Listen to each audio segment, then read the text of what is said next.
Good morning, everyone.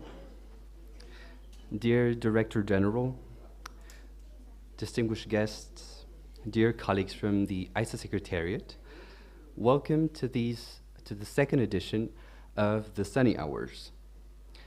Before we start with the content that we have foreseen for today, we would like to kick off this event with a short reflection on the use we are supposed to be giving to the Sunny Hours, a space of reflection, a space where we are all expected to stop for a second, take a step back, reflect on what we are doing, the do's, the don'ts, the purpose of each technology this solar technology we are promoting around the world.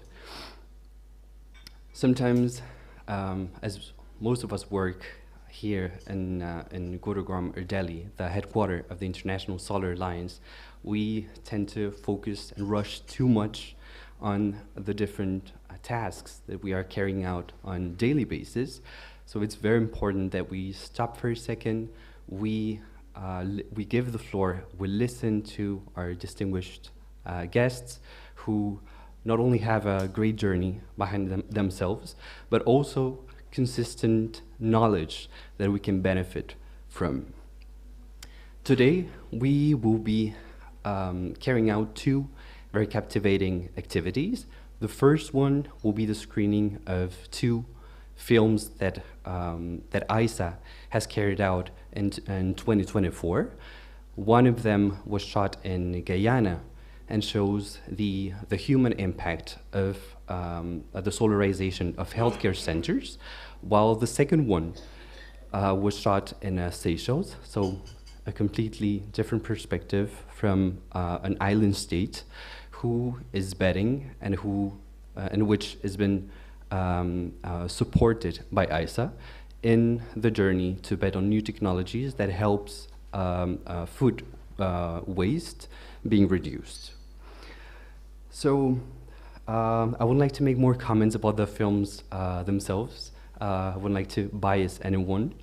The second half of the event will consist of a fireside chat between our dear colleague, Dr. Mridula, and also Dr. Prakash Chandra Ghosh. Thank you again for coming all the way from Mumbai. We're looking forward to listening to your thoughts, your inputs, your consistent knowledge about green hydrogen. So let's start with the screening of the first film. Dear colleagues from IT, please.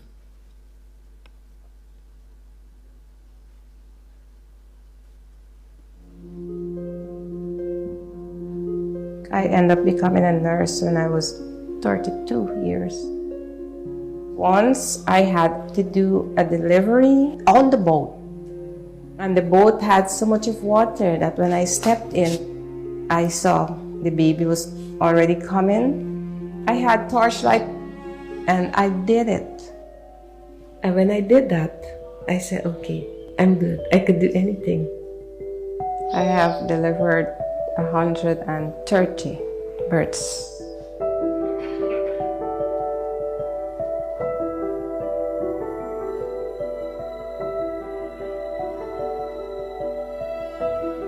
Guyana, my country, is known as the land of many waters.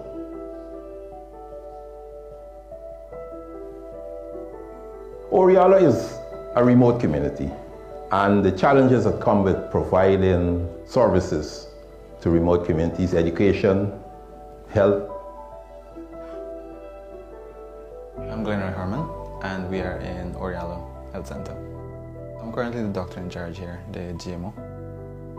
The most difficult part about it is that you don't have access. So with limited resources, it now pushes you as the doctor in charge. You have to make the best decision for your patient. We had electricity from the village generator, but only for 5 hours. And after the 5 hours, it's off.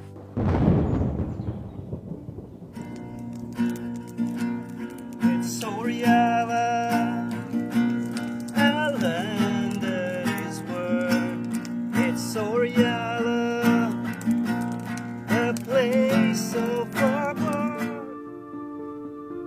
name is Lawrence Vandenberg. I grew up right here in Oriello Village.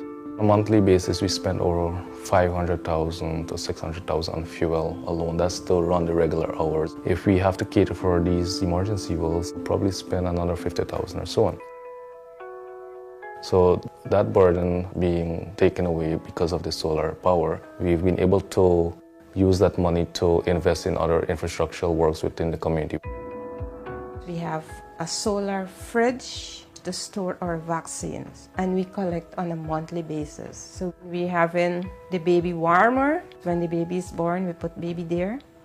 Because of the solarization, we now have our own EKG machine. The construction project that you see going on out there is the construction of a pharmacy department and emergency room.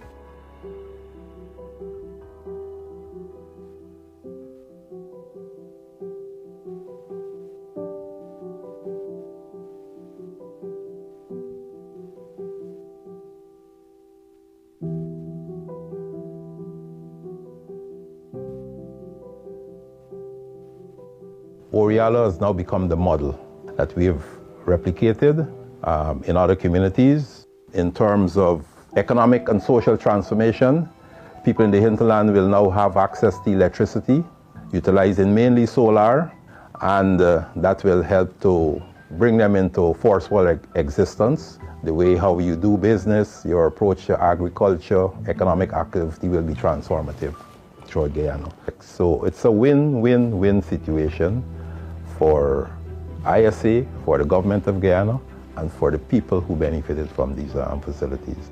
I'm very much grateful and thankful for this solar system.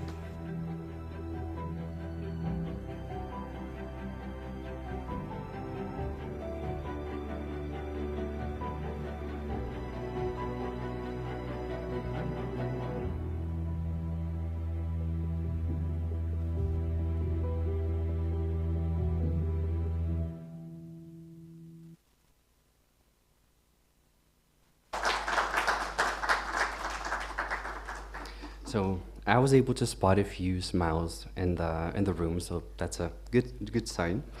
I would like, if it's possible, could we please screen the map of Guyana? So I'd like to give a bit of a background about the country itself. Guyana is located in the north of South America, and it's often on the news because of different aspects related to renewable energy. In 2015, the government discovered that there was a very important oil field under the sea level, which is expected to have the potential to transform and boost the Guyanese economy. It has also brought some controversies and some political disputes with the neighboring countries, being Venezuela, so it's kind of a touchy topic. But when I was having this conversation with the Prime Minister, with Mr. Mark Phillips, who, by the way, speaks perfect Spanish, so it was a very pleasant conversation, he was somehow portraying oil as obviously a source of energy that is more or less solid, that is much valued nowadays, but that will have a date at some point. We will not be using oil anymore, but we'll be betting more on solar energy. So he would joke and say oil is a source of conflict, while solar energy is hope. Going to so Oriello village, the place where this film was shot, is actually located in the northwest of the country. If you see the Corentin River, it's the natural border between Suriname and Guyana. So this is where the village is located. As you could see, the village has been struggling with its energy supply, with electricity, and all the things that come with it. So, such as not having healthcare services available at all time. I guess the most dramatic part of it was the part that affected women, especially pregnant women who obviously would not know the precise date they would deliver in. And this would result in them taking a small boat, crossing the river, sometimes going to Suriname, sometimes going back to Skeldon. By the way, the crew had to be on a boat for 3 hours every single day, back and forth from Skeldon, so which was a little bit annoying from a logistics point of view. So you can imagine how bad it would get for women who were about to deliver. It was a big surprise to find out that it was not just about UN SDG 3. It wasn't just about being able to provide the inhabitants with healthcare services, but so many other positive impacts that solar energy has had in this community, apart from healthcare services themselves. For instance, the doctor who shows up in this film, he was a very talented medicine student in Guyana. He even got a scholarship to study in China. And while he was in China, the fact that the healthcare center of his village was solarized allowed him to come back. If it wasn't because of solar energy, the healthcare center wouldn't have properly worked. He wouldn't have come back. He wouldn't have been able to fulfill his dream of serving his people. Going back to healthcare, it's not just about the hospital working and not working. It's also the incubators. It's very important to bear in mind that vaccines need to be stored, and that is impossible if electricity is not a thing. I think we can all remember how the world stopped because of the coronavirus, and how having access to the vaccine made a major difference between those who had access, those who didn't. So that was a difference that the Oriala inhabitants would face on daily basis, which is now being solved thanks to solar energy and the support that the International Solar Alliance is giving. It's important to remember, and I hope this is a message that can help all our colleagues who travel the world and talk to governments and delegations and representatives. It's very important that these projects are the beginning of a set of solar projects. When I was talking to the Prime Minister, he said starting with the solarization of a healthcare center was the beginning of a review on how they were treating the rural communities all around the country. He said they had found out two main needs. One of them obviously was electricity, which was not possible because of the lack of investment in solar energy. But another one was internet. So they said, thanks to the ISA project, we started reflecting on how we were treating the underserved rural areas. And so we found out that internet was another obstacle that was keeping our youth from opening and interacting with the rest of the world. So this being said, we're going to be screening film number 2, which, as I said before, was shot in Seychelles, a whole different problematic in a different region in the east of Africa. We will look at the film, and then we will deepen into the needs that small island states are facing, and that we are, and that ISA is helping them cover.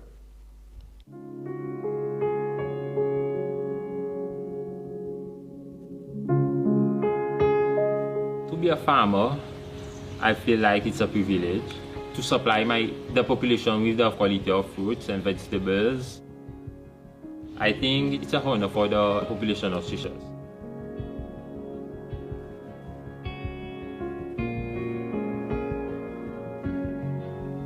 Seychelles is a small island developing state. Seychelles, the main issue is with regards to land. Land is very limited and very competitive. That's why we are importing a lot of the agricultural products in the country. In the past, our strategy is encouraging the farmers to produce more vegetables.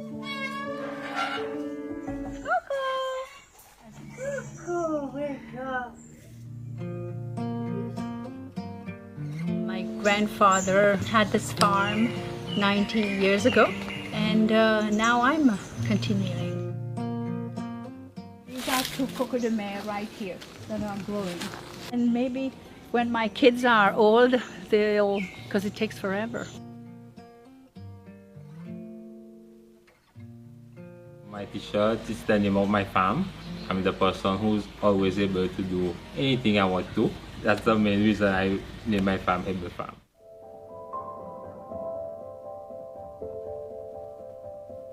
My grandfather was a farmer, and my mom. I was with her on the farm every night after school, and then I went to the agricultural school and then worked as an officer in the agriculture department. My aim after the school was to apply new technology. New technologies like the chillers, they can store their produce there and then sell it. 1 ton of eggplant today, if you don't have market, you need to throw it. But if you have the chiller, you can store it, maybe for 2-3 weeks. Then after sell it on the market, yeah, they will have a good price. My name is Shani Green. I am the owner of Coolix Cafe and Takeaway. Nowadays, mostly all our products are imported, so it is very important for us to support local farmers. The main thing is to cut the importation. It will help the farmers. Solar chiller that we have in the country, it is on the second largest of the island of Prale, whereby we have a farming community and we have a lot of hotels on that island. So farmers can use agriculture to have more income, and using solar energy is one of the ways to cut down the cost of production, and it will help us achieve increasing food security for the island. The sun for me means growth, energy, hard work. The more sun, the better.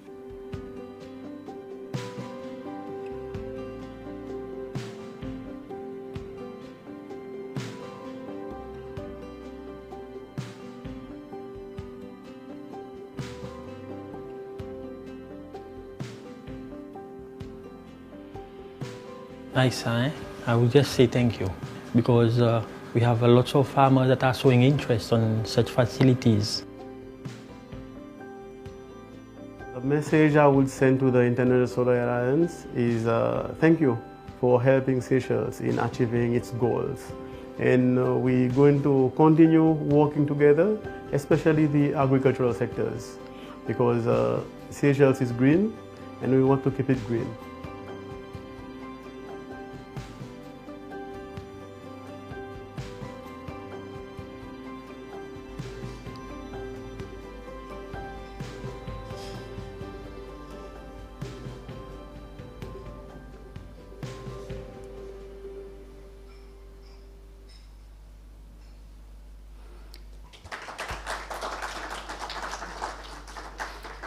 Thank you.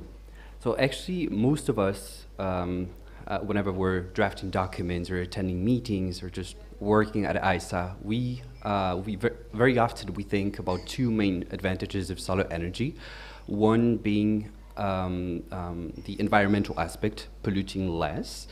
The other one would be allowing people to save money on their electricity bills.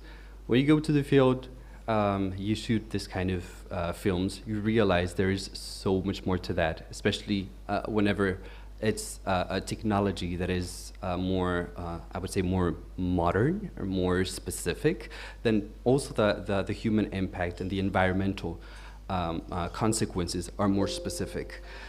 When we were interviewing the different farmers from Seychelles, they were talking to us about how COVID was an opportunity to reflect. Just like we do in Sunny Hours, they also reflected. And this is something that keeps coming back every time we travel to the islands. They say it was such a big shock to see how our islands were closing. On the one hand, there was a negative impact because obviously our main source of income was cut. But apart from that, we were able to see how nature reacts whenever we're not bothering it or harming it excessively. There was also the aspect of food waste. The first time I heard about cold storage, I did think that it would be helpful to being able to store food, and I knew that somehow it was related to the economy of each household. But again, having conversations with the farmers in Seychelles, they said, hey, up to 40% of our produce is being wasted because we don't have any means to store it. Especially the smaller the islands would be, the lesser means that there would be to help them in this sense. Also, the fact that many touristic places where ISA is helping governments transition towards solar energy, such as Mauritius or again Seychelles, they have a very heavy tourism industry, and sometimes this has a massive effect, and I would say a very negative effect on small farmers. They're usually surrendered in front of big commercial entities that are setting the prices and that are telling them what to plant, when, and at the end of the day, they are handcuffed by seasonal work. By having solarized cold storage units, they can start to strategize and plan, so what to plant, when to sell it, and at which price, which at the end of the day is one of the most important aspects. It's very interesting how solar energy has a clear effect on women and little girls. I'm sure later on during the fireside chat we will be deepening into how green hydrogen allows clean cooking, and that has a great impact in the health of women and little girls who are often in charge of cooking. But in both films, there was a very strong feminine component. As we saw, one thing, being able to plan when you're going to deliver and knowing that no health setbacks will occur is one thing. But also here, the protagonist of the film, so Mrs. Juliet, she decided to come back to her island in Seychelles because it would be possible through the solarization of the cold storage units. So this is it for the films. I'm actually saying this is it. This isn't it because there are 4 films in total. So in other occasions we will be able to screen the rest of them. But this is it as for today. Now we're going to start with the fireside chat. Please allow me to read because our 2 main speakers have amazing and very long journeys, so I would need to read the details. So we already know our dear colleague Mridula Bharadwaj, who's a specialist in capacity building. She's working under the ADB and ISA Technical Assistant program. She has been researching about green hydrogen for 28 years. She's currently working in the sphere of solar electric mobility, also storage. She holds a postdoctorate in mechanical science and engineering from the University of Pittsburgh, and a doctorate in rechargeable battery systems from Bangalore University. On the other hand, I'm requesting you to give a very warm welcome to our dear guest, Dr. Prakash Chandra Ghosh, who has been kind enough to travel from Mumbai to visit us and attend this sunny hour session. Dr. Prakash Chandra Ghosh he works at the Indian Institute of Technology in Mumbai. more specifically, in the Department of Energy Science and Engineering. He's also the director of an organization called Zest Clean Power that mainly works in favor of the health of women and children. He holds a doctoral degree in Aachen University in Germany in mechanical engineering, and he's been researching about green hydrogen for 25 years. He's been focusing, or his research have been focusing on low temperature fuel cells and electrolysis. So I'm calling both of our speakers to the stage.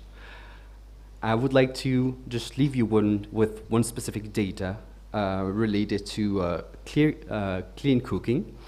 According to surveys carried out by the United Nations, every year, indoor air pollution is behind 4 million deaths, premature deaths, and every year, 50% of such deaths correspond to children under the age of 5. So this gives you an idea of the importance on researching, innovating with green hydrogen in order to come up with effective solutions. Dear Midula, the floor is yours. Okay. I want to thank Dr. Ghosh for coming here from IIT Bombay. He is a professor in IIT Bombay. And I want to thank him for sharing this innovative work with us, which I hope would help us in our future work as we go ahead.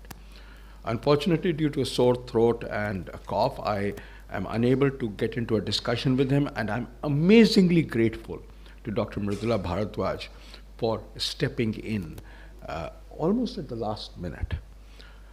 I also want to thank Borka for the 2 films that he developed. We are doing the demonstration projects, of course, but why?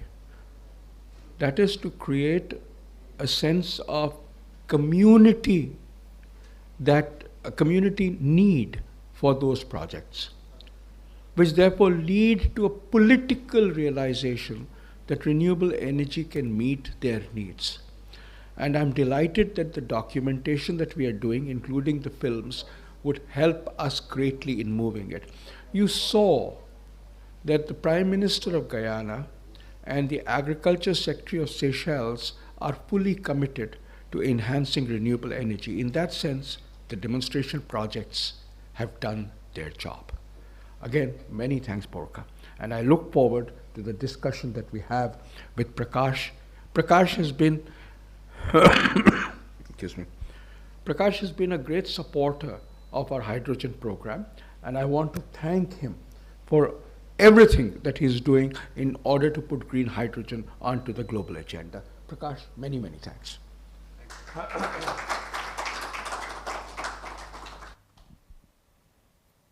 Good morning, colleagues. A very good morning, DG and my dear colleagues.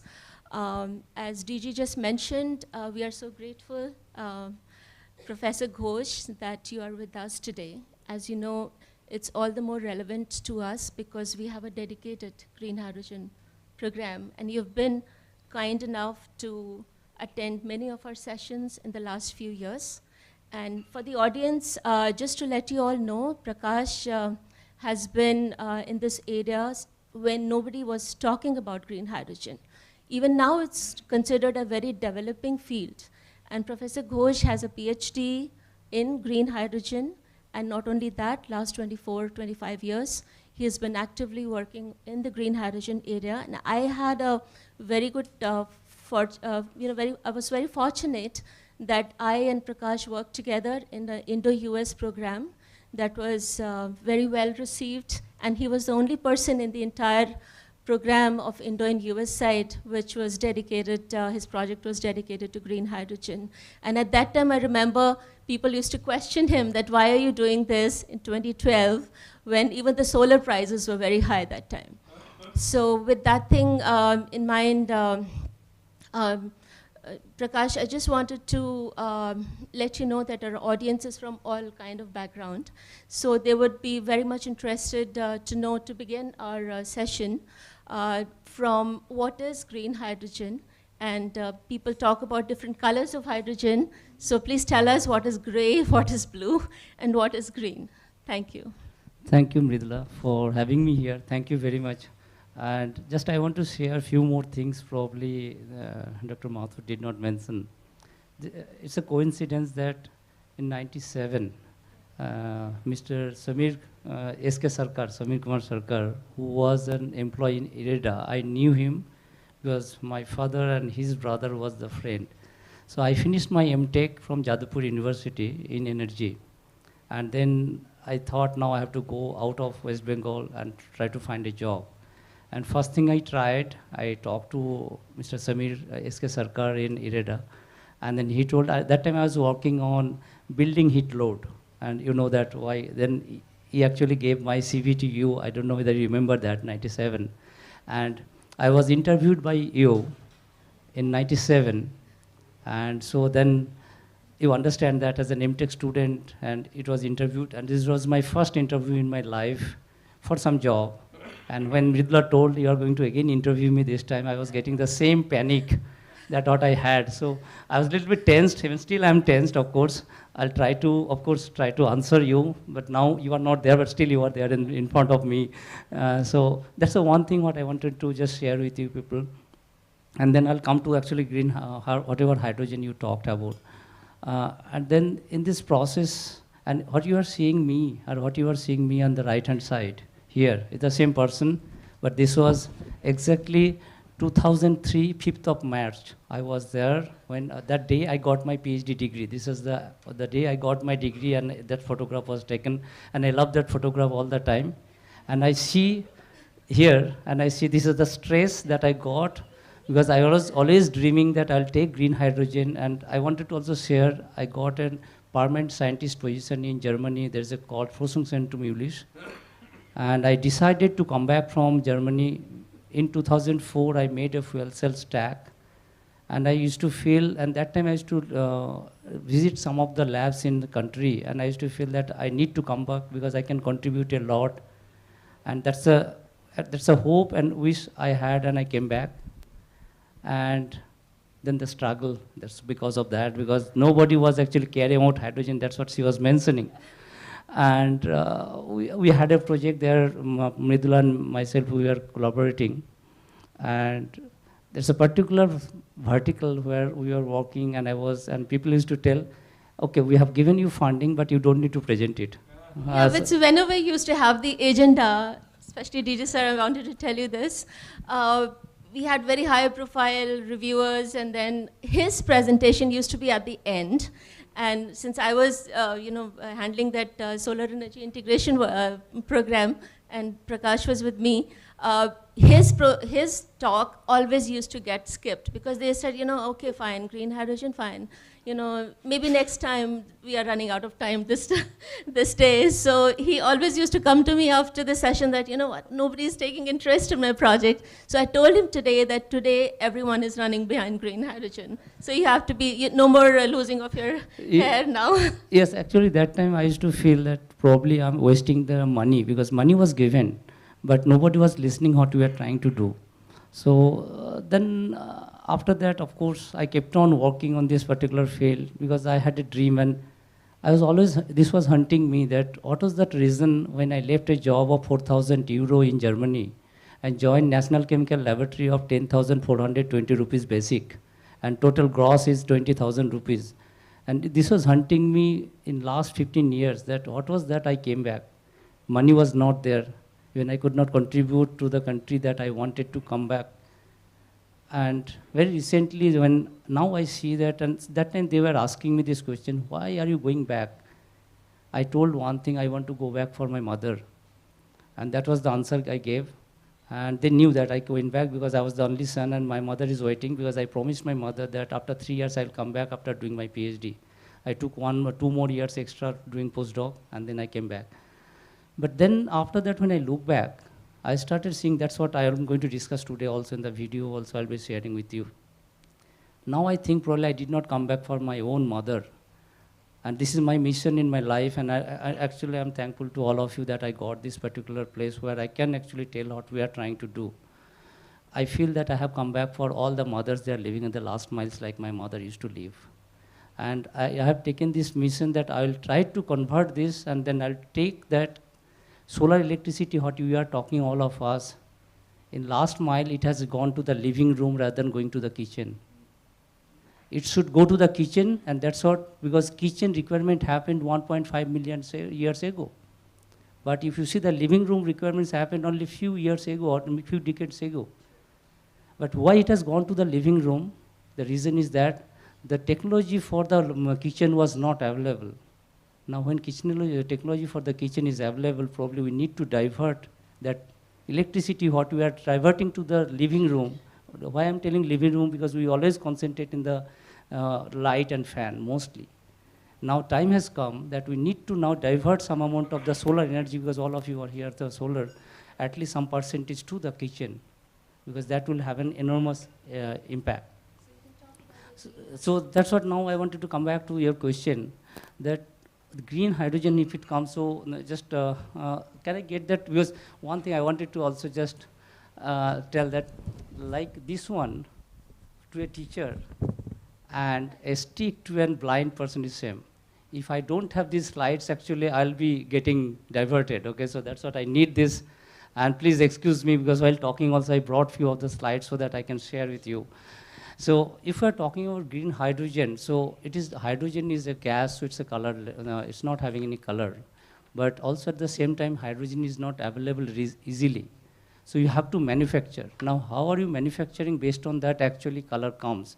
So if you talk about, let's say, green, then that time, actually what we are talking about solar. When you are giving your electricity, the solar electricity or wind electricity, then we call it a green. But we have already this green hydrogen requirement is there. So if you talk blue hydrogen, what is that? Then already conventionally people are using through steam methane reforming. That means you are using methane, and then that time you will be having CO2 emission, because that's, you are using hydrocarbon. But that CO2, if you try to, let's say, grab somehow, then you are not releasing it to the environment, then you can call it as a blue, because you are not contributing to the greenhouse gas emission. But then other that gray, when you are talking about, then you are not releasing that, you are releasing that CO2, then you will be calling as a gray hydrogen. That is what is being used till date. So then there are a few other colors. If you are talking about, all sorts of colors are being given, whether you are coming from the, let's say, nuclear, or you are coming from, let's say, pyrolysis, it's a different color what is being given. So, but mostly what we are talking at this point of time is that the only green means you will be using the renewable energy, and that in that renewable energy, solar is that one of them. So with that thing in mind, Prakash, could you give us, considering it's a new area, developing area, what are the main industries that it's being targeted at? As you know, we have 120 member countries in ISA, and each country has different roadmap. So with that thing in mind, which are the, the main demand centers where it's focused, the market? So now, if we talk about green hydrogen, and it was not known, and but the journeys were also very interesting. And as you are telling that I have 25 years of experience when it started, and I started my life also with the life cycle costing of green hydrogen system. That was my PhD. And it was also very interesting when I started my PhD, then I found that people are talking about a particular project. I do not know whether you have heard, it is known as High Solar, which was actually between Germany and Saudi Arabia in 1986. Why I'm telling this year, it's very important because this is exactly 13 years after oil crisis. So all of us, we know that renewable energy solar started from 1973. And then slowly, if we go that started, so I have one, I think I can show that one. This is how it started. So if you take this journey of green hydrogen, how it is actually started coming in the this sector. So initially it started with that long-term collaboration between Germany and Saudi Arabia. They started in 1986. And this is the paper, sometimes you can see that where it's actually, they have given the detail of this, how they planned solar energy integration of green hydrogen in that. And then this ended in 1991. Then after that it came in 1993.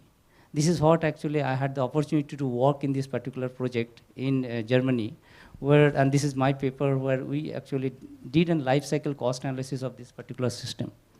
And you can see that when we have started and when they have started, and this particular plant, I did the life cycle costing in 99, I went there, and in 2002 I finished my PhD, where we talked about that this particular system is not at all cost effective. That was my outcome of my PhD, was a negative, that solar hydrogen system is not cost effective system. And then they asked me that where is it cost effective?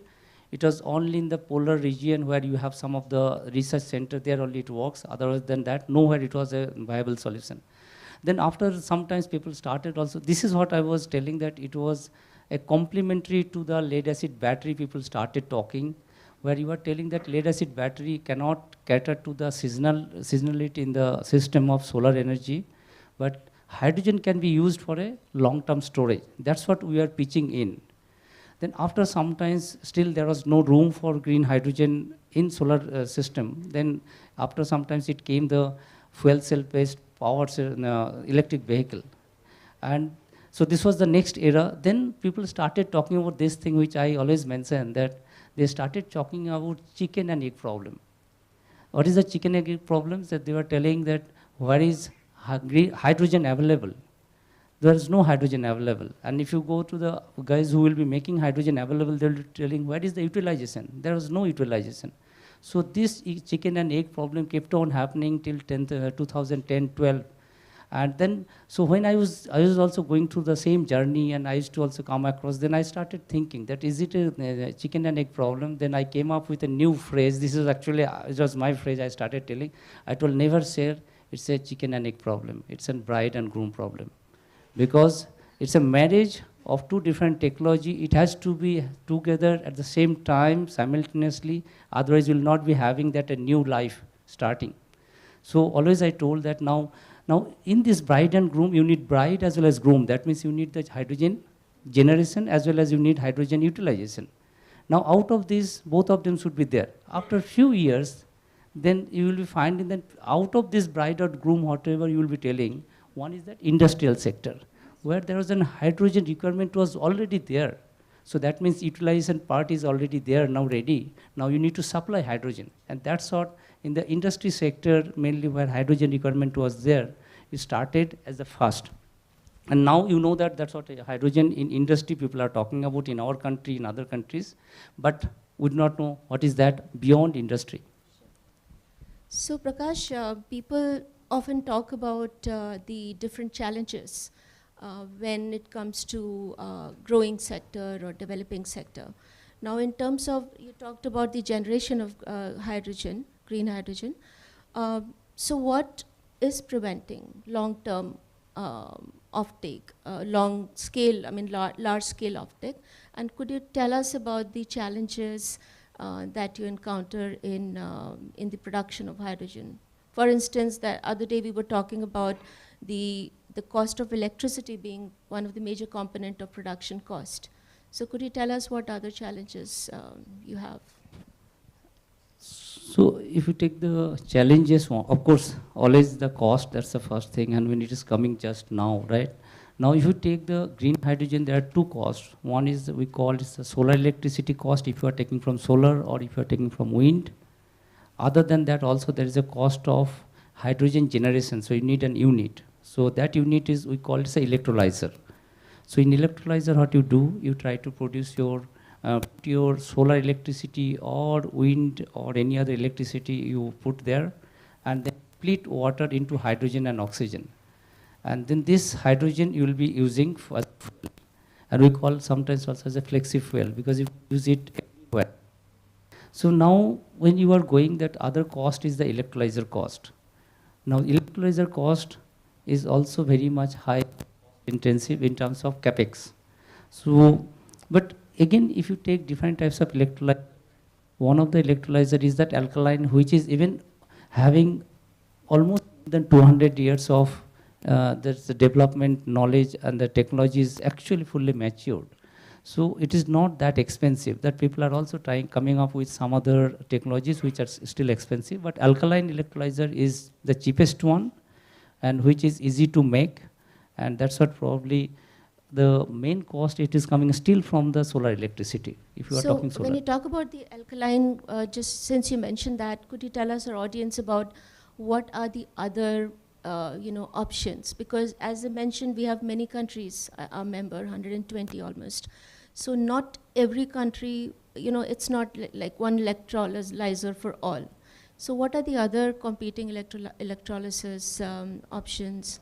And how does one country pick between the choice of electrolyzers, like PM, for instance, versus alkaline, and what's the development status of SOFC, the developing electrolyzer? If you could tell us about that. Yeah, so I think this is one thing always I keep on talking, that if you are talking about a sustainable solution, so all the value chain, what is required, all the materials should be available in your country, or it should be available with a country who is friendly to your country.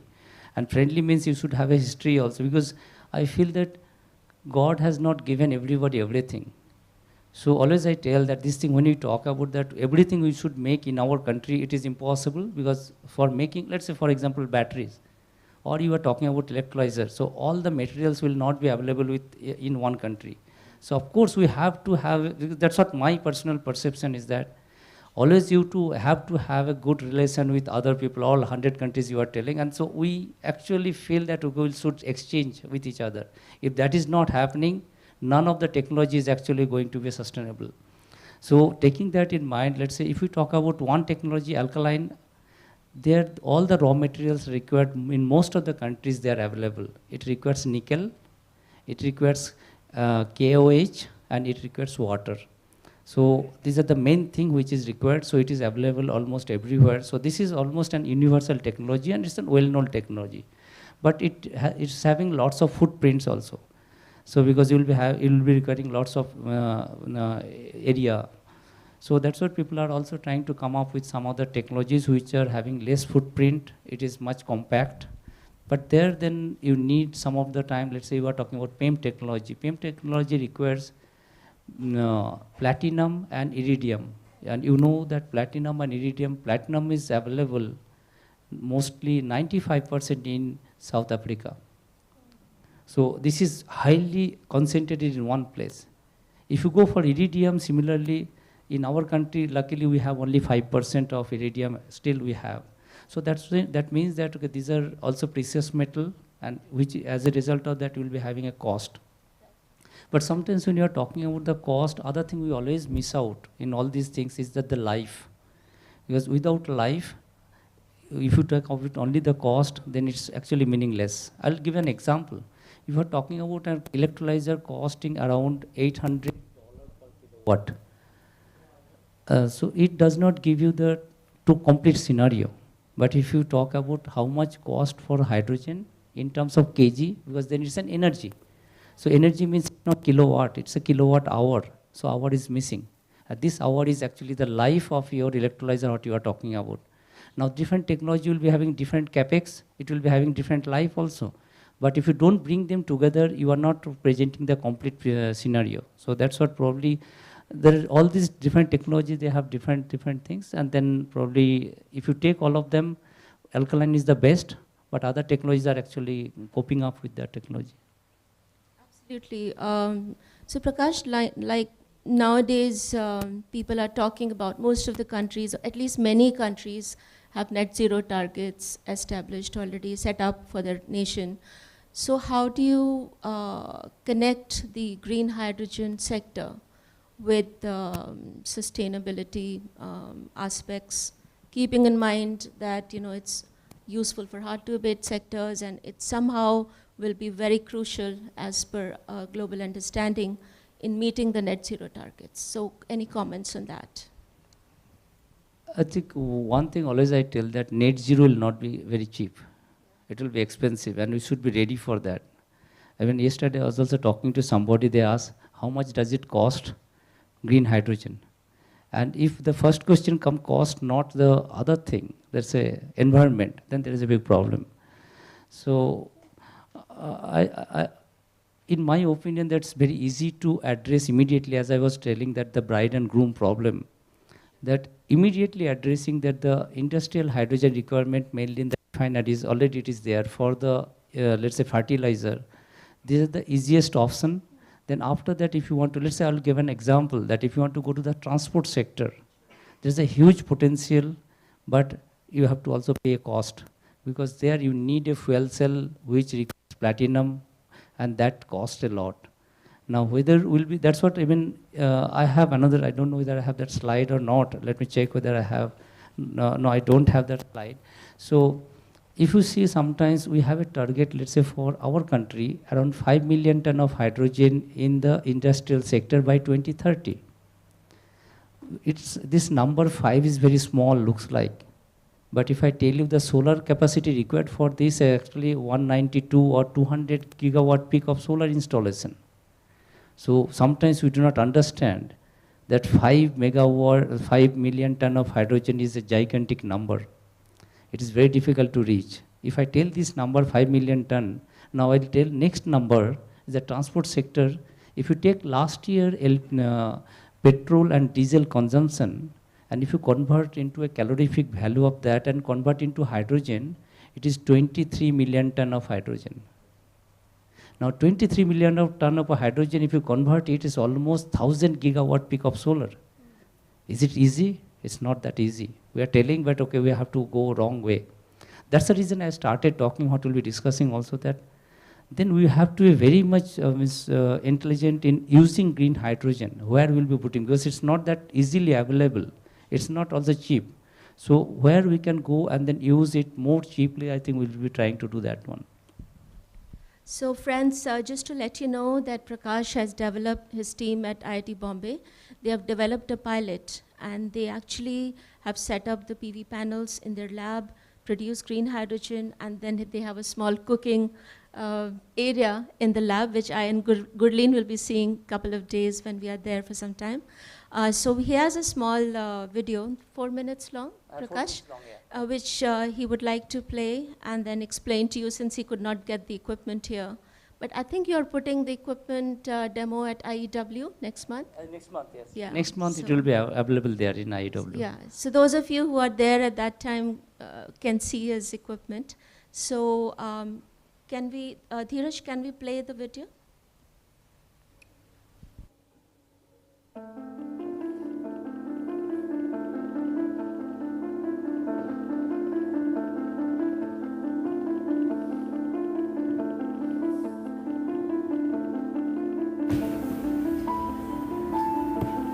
Fire has played a vital role in human civilization, making food safer, more digestible, and nutritionally richer while fostering social interactions.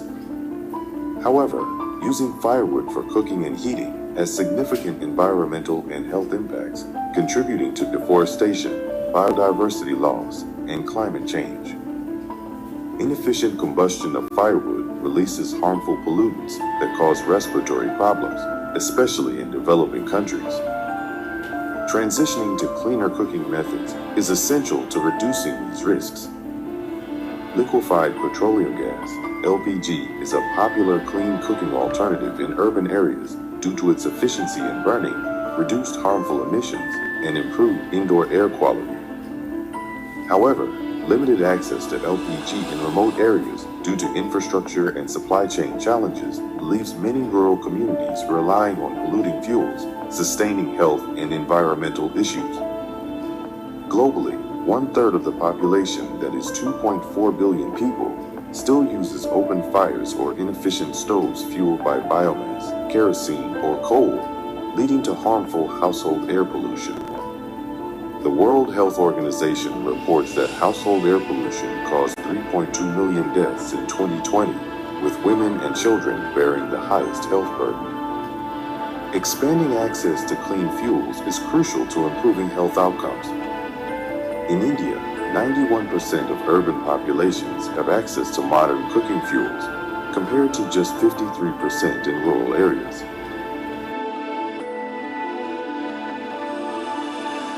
The 3,200 kilometers of high-altitude borders in India present a significant challenge in providing energy to remote populations.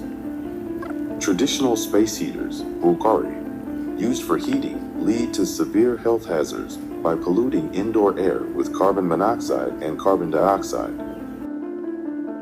LPG's reliance on centralized fossil fuel supply chains limits its reach to rural areas. A sustainable solution requires scalable, modular technology that can be distributed to individual households and communities. In past decentralized systems, like mobile phones or solar photovoltaics, successfully bridge this gap and improve health outcomes for women and children. Green hydrogen offers a promising alternative, produced using renewable energy sources like solar photovoltaics. Its modular nature allows scalable solutions for communities, reducing carbon footprints and health hazards, providing a cleaner option than fossil fuels. At Zest Clean Power Private Limited, we are committed to offering cost-effective clean cooking solutions to last-mile populations. Our hydrogen-based system includes a low-cost hydrogen generator and a burner for safe hydrogen utilization. Zest Clean Power Private Limited, in association with Practitioner Green Tech Private Limited, have developed an indigenous electrolyzer with capacities ranging from 1 kilowatt to 200 kilowatt to serve both small families and entire communities. Our innovative burner ensures complete hydrogen combustion, producing only steam as a byproduct. Our system also addresses the invisible nature of hydrogen flames by coloring the flame for easy detection. With an IoT-based safety system, users are alerted to hydrogen leaks from a distance, preventing exposure to leaks. Our hydrogen-based cooking and heating system can eliminate indoor air pollution from the burning of fossil fuels and biomass, promoting a healthier future, especially for women, children, and troops living in remote last-mile areas.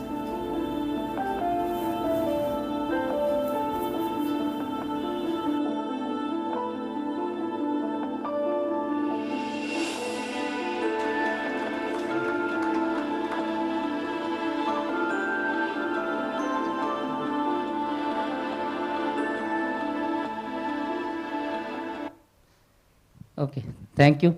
So this is what still, actually this particular plant is running in IIT Bombay, and I wanted to share because lots of people have, I feel it's like a myth about hydrogen is very dangerous fuel. We are trying to use it. Of course, I see everywhere that all the fuels, they are dangerous. There will be a standard operating procedure, SOP. If you follow that, they are all safe. So hydrogen SOP is not yet there, so that's what we have to go sometime. But there are different types of advantages of this. Why this is actually useful, that's what I wanted to, because when you're talking about green hydrogen coming from solar, they're modular in nature. And as I was trying to show, and sorry, this probably video is not that good. I tried myself to make that entire video. It's sort of, so it's not done by anybody. So what you have seen that if you take green hydrogen, and if you remember in case of the college experiment where you used to do probably electrolysis, putting 2 electrode and then water, that is the nature of, let's say, electrolyzer, because you can make it modular. Similarly, you know that if you take solar cell, that is also modular. You can take a simple cell, connect to a small electrolyzer cell, and you'll be getting some bubble coming out through a small pipe. You put a fire, you get a small candle. If you increase that one cell to, let's say, few panels, that's what we have, then you can cook at your home. And if you expand it further, then you can go for the industrial burner. So now our requirement is actually in the village, as I was telling, because this is my number when I was seeing, I was very shocked actually to see this number that 45 crore or 450 million people in India, they don't have yet LPG connection. They're still living with biomass. And always I say that we are talking about global warming, we are talking about greenhouse gas emission, but if you take the cooking sector, that particular CO2 contribution to the global warming passes through the noses of the mothers. Even I say sometimes ma, that's a Hindi or English name. So always I started looking into it, I felt that this all CO2 contribution, global contribution passes through the nose, who supplies food to us, at least in our culture. And we have always forgotten, it's not forgotten, there is no technology available. Now when technology is available, now time has come, that's what I was telling, time has come that solar photovoltaics, whatever power is coming in the living room, it's a high time to divert it. Because if you are burning hydrogen in the kitchen, it is that outcome is only steam. So always I say that if you are using hydrocarbon, when it is passing through your nose, it is CO2 is passing. When you are using hydrogen and burning, it is steam is passing. And you can see that poison has converted into an, what you would say, medicine or whatever, because you know that sometimes you inhale steam as a medicine. So this is the one aspect. Other aspect, very interestingly, which we are now working with Cambridge University, that the temperature rise, when I can show you that, probably I have some slides on that. So this is a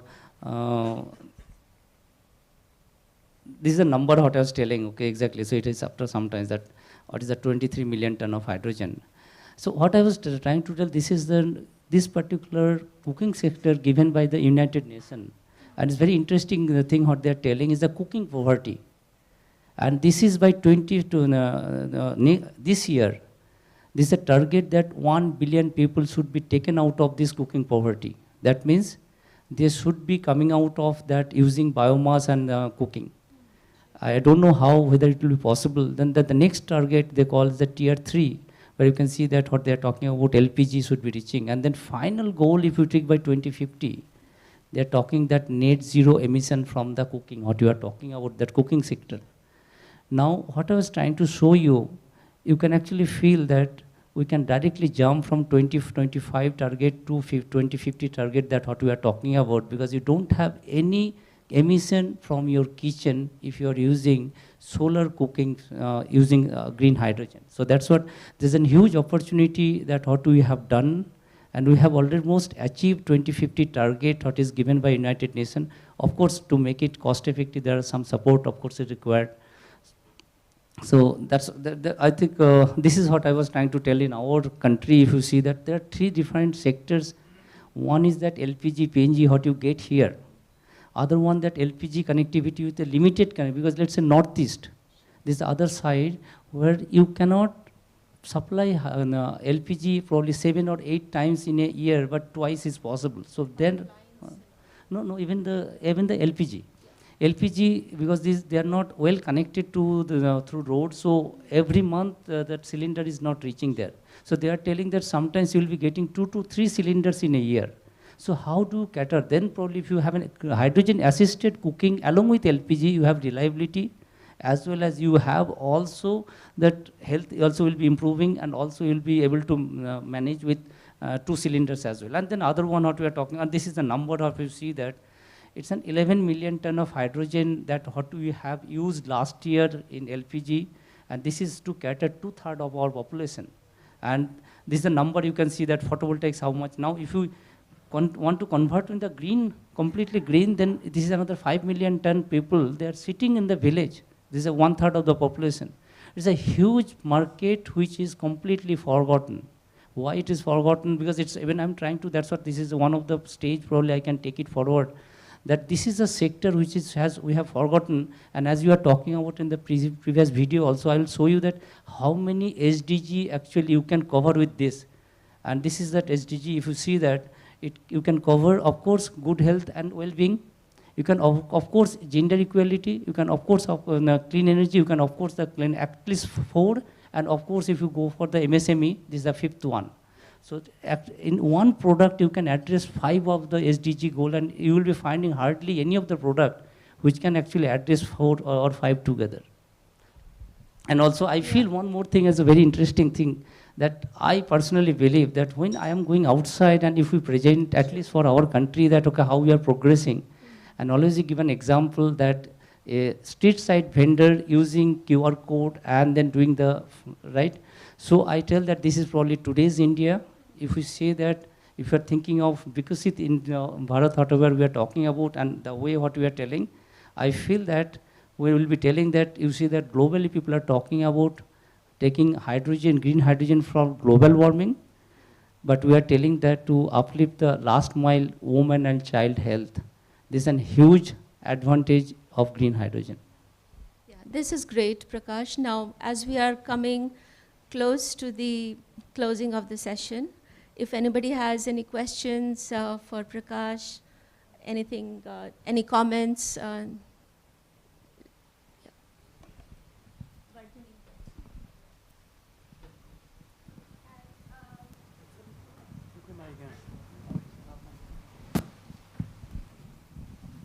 Hi, my name is Vardhini Ratnala. I work as a monitoring and evaluation specialist at ISA, but I also do a bit on our gender program Solafashi, and I'm very happy to see this presentation, especially the last bit on clean cooking as a solution for women.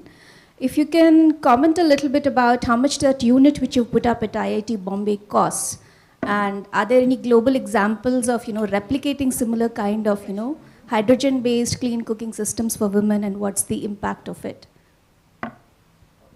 Okay, so I think that's what I was telling, that whenever I'm presenting to somebody, then always people ask me about the cost. If you ask me what will be the target cost when you are going the mass production, I'll be happy. If you ask me the cost in IIT Bombay, I'll not be happy, because that's a prototype cost is very high. So, and also I don't want to make it very cheap. Reason is that there is a competitor, what we are calling as a conventional. I don't want to make it cheap and make my life also cheap, and then okay, so let us take it as expensive. And we need some instrument which makes it, because let's say now I am in a phase, we have made one system, now we want to replicate it in 100.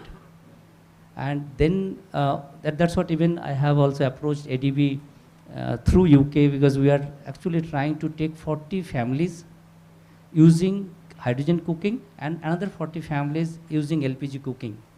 I did not mention another advantage that what we are trying, because I was working on this on the technical aspects, cost aspects, but we are not evaluating the cost of the health of the woman. I will be asking you that how much will be putting that cost.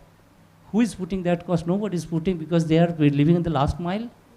That does not cost, it's cost. Let us put that cost also in that. So even another thing I'll be telling, hydrogen cooking, the flame is having very less radiative heat. As there is very less radiative heat, there is a reduction in the body temperature when you are cooking by 8 degrees centigrade.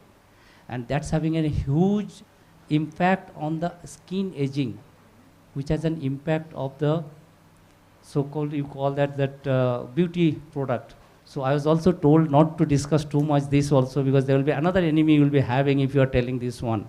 This is another product. But there are huge advantages, and these are also data we have seen, and that's what we wanted to do.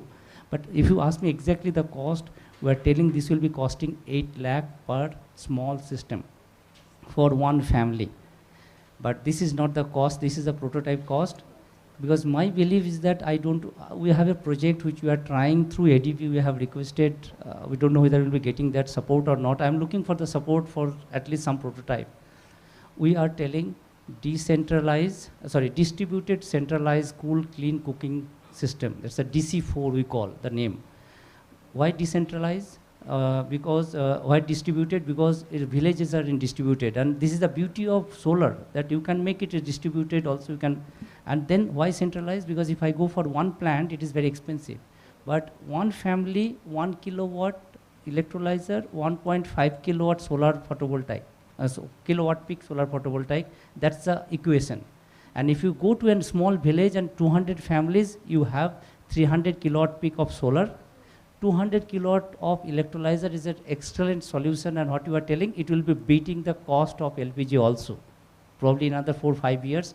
Now my main challenge is that it's not the technically I have proven, even anybody, because that plant, even if I connect it, I can show it online also, that data is available everywhere, because I go all the places and I have to present that. So cost wise there is no problem. Now main challenge is that even I was with PESO, and they told we have never thought that using hydrogen in the domestic application. So the main problem is not for me the technical and cost. My main problem is that the standard, and that is not yet available. So I cannot go to places and actually start and implementing. So I can assure you that okay, cost will be cheaper, there is no problem. And if you ask me exact cost also, I can tell you, as you have told, so I will give you the number. If you take, how do I calculate the cost? if you take an electrolyzer, the rough number, if I go in the 200 kilowatt system, not an individual household, 200 kilowatt system, so the cost will be per kilowatt around 80,000 rupees. And then the life is around 80,000 hours. So if you do, that means capex is 80,000 rupees per kilowatt divided by the total hour of 80,000 hours, so you get rupees per kilowatt hour is 1 rupee. Why I'm trying to tell also, you can understand that when you are storing energy in lead acid battery, we tell that 15 rupees or 10 rupees of storage cost per kilowatt hour. So this is, when you are converting hydrogen, the cost for electrolyzer, this is a life cycle cost is 1 rupee per kilowatt hour, plus the cost of solar energy. This is, let's say if you take 2.5 rupees, that's what we say.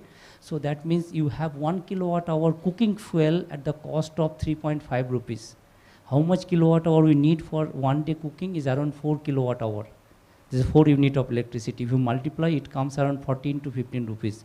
That will be the ultimate cost when you are going for a deployment in the millions. But now this prototype will be expensive, but we need to do at least at 100, 200 so that we have a confidence. We also understand, because I know all the things what I am doing in the lab. But what is going to happen when it's going to the layman, then we don't know those things. Because, so those are the important part, but cost will be definitely not an issue. Just to highlight, Prakash mentioned a very important aspect, that globally we do not have the standards for green hydrogen as of now. And so EU has its own standard, US has its own. Similarly, many countries have their own standards. So when you talk about, for instance, we have so many African member countries. Now, for them to export green hydrogen or related products like green ammonia to Europe, for instance, so they have to qualify the regulations of EU. They might be able to sell to other market, but since EU is regulated by CBAM and those kind of regulation where they monitor the products coming into their boundaries, it becomes very difficult for countries to kind of, adjust to different markets. So one of the main challenges right now as we speak is we do not have clear definition or converging where the global convergence is there, that kind of globally accepted green hydrogen definition. And then the guarantee of origin certificates is one of the prime areas which is being worked upon for this to scale up and become a very huge sector. Are there any more questions? And DG sir has...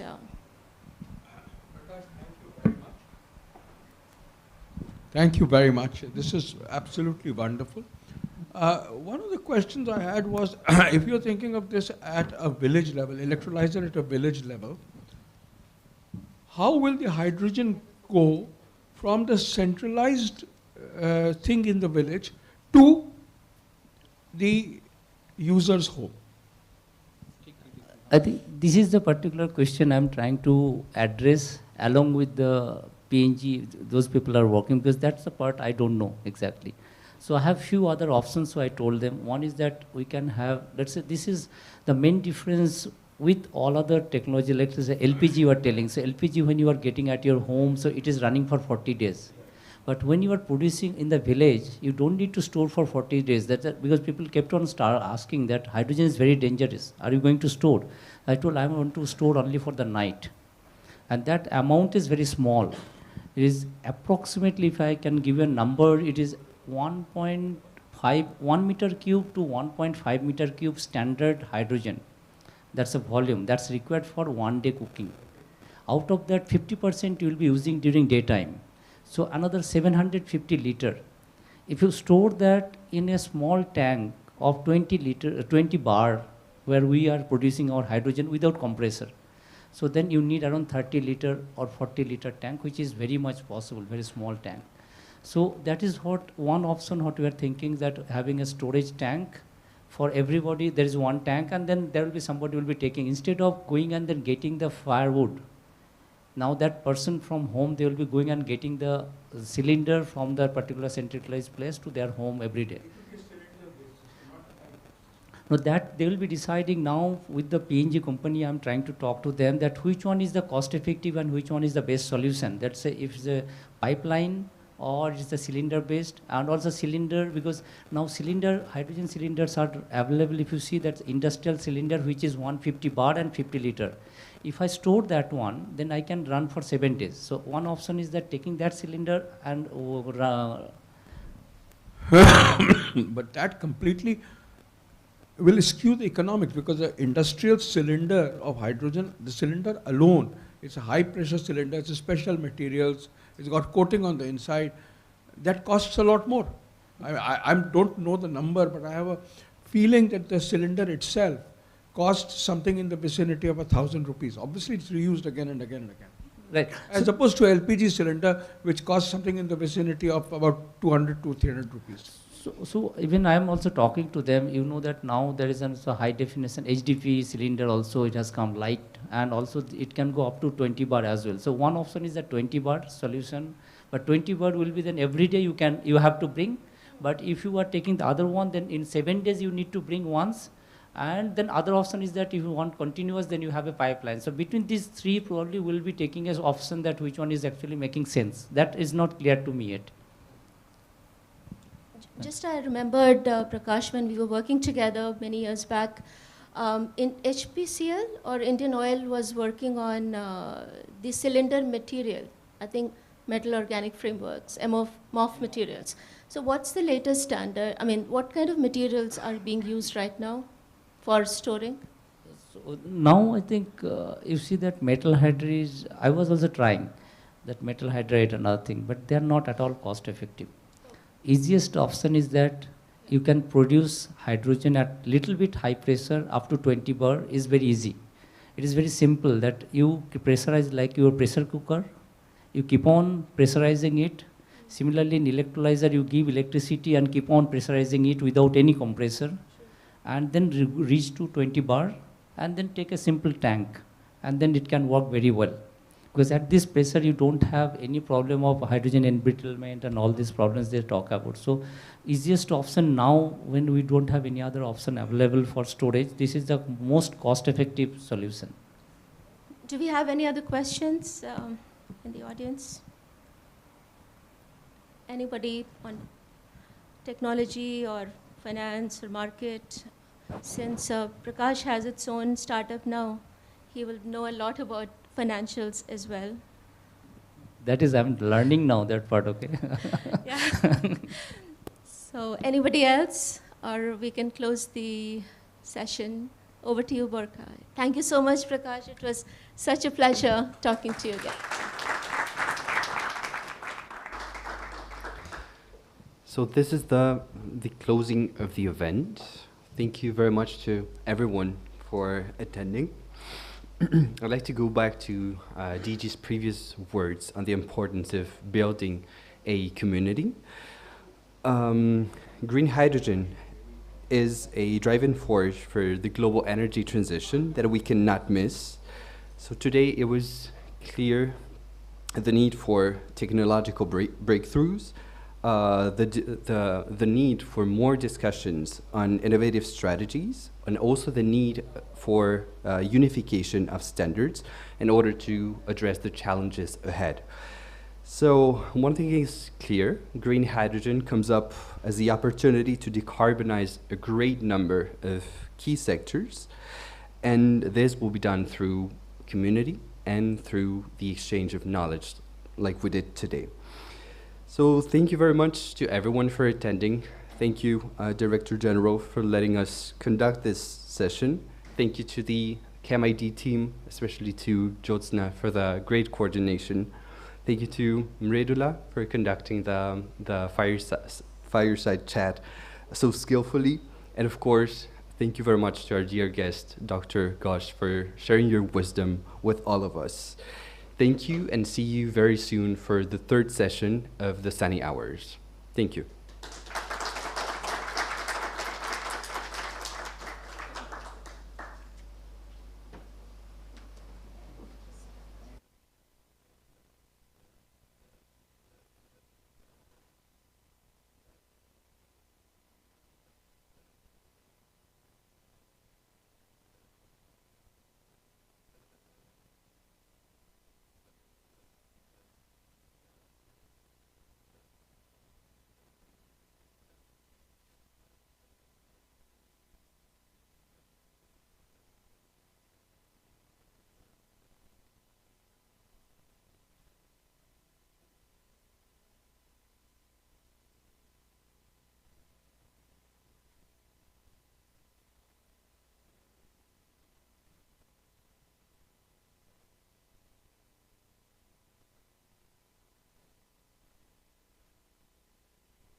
Gurleen said it very clearly. Could you please come to the front for a group picture?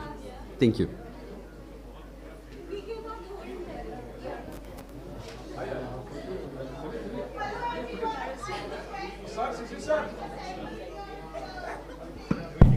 Shishir sir, please come for group picture. Karan sir. Karan sir. 1:30 will be fine. Karan sir.